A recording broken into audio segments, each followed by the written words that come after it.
চাওকচোন কিমান ধুনীয়া প্ৰাকৃতিক সৌন্দৰ্য বাটৰ দুয়োকাষে ইমান ধুনীয়া ধুনীয়া চাহৰ গছ চাহ বাগিচা ডাঙৰ ডাঙৰ চিৰিজ গছ বাগিচাৰ মাজে মাজে চিৰিজ গছবোৰ শাৰী শাৰী হৈ আছে আপোনালোকে চাওকচোন ইমান ধুনীয়া পৰিৱেশ দেখিলে চকু ৰৈ যায় ইমান সৌন্দৰ্য ঘাঁহ কৰিছো তহঁতে পকৰ পকৰ কৰি আছে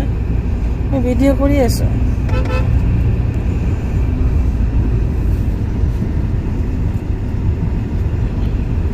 ম্যাপটা ভালো করে দেখতে লাগছে নাকি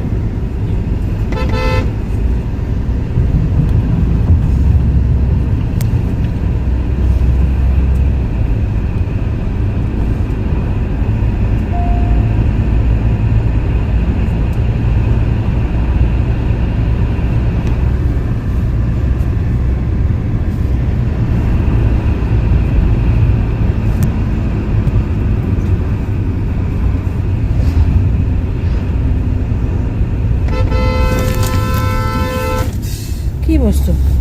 একেবারে ফেয়ার রে ঝাপে আর বেশি করে রাখে হ্যাঁ এই যে তো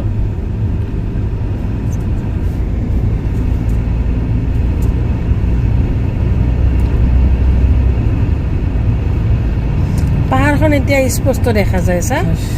একটা এত বেয়া লাগি আছে না অলপ ভাত খালি অলপ মানে এক মুঠা আর ভোকা পিঠা যদি খালো হয় পুরিটা না খাই তাও আজ হলে তো কথাই না ভোকা পিঠা থাকলেও তো হয়েছে স্লাইস হলেও ঠিক আছে পুরি খাই একেবারে এতে এতে কিভাবে বল এতে না হাঙার এতে আর তিনটা জন তো না হাঙার পেট শেষ খাওয়ার নেই তুই নাখাবি আমি খাম আমার ভোক লাগছে ধরুন ভালো নিকার হয়নি এরকম বাহিরের দোকান সকাল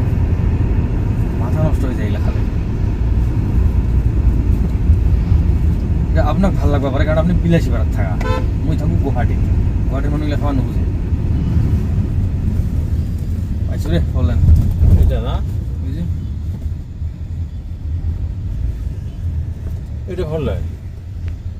এটা দিয়ে যাম না ওটা দিয়ে যাম খুশি নেই তো যদি আমি ইয়ে যাম তো শিলিগুড়ি যাম তো রমে এত খুশি যাম